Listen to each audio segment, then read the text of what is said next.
पश्चिमी उत्तर प्रदेश बनेगा मिनी पाकिस्तान। केंद्रीय मंत्री के एक बयान से गर्मा गई सियासत। केंद्रीय मंत्री संजीव बालियान ने एक बयान दिया है जिससे वो पश्चिमी उत्तर प्रदेश को अलग राज्य बनने की बात कह रहे हैं।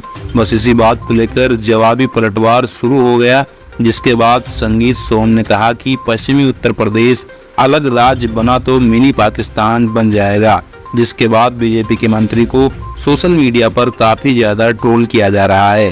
इस मुद्दे पर आप क्या सोचते हैं, कमेंट करके जरूर बताइए।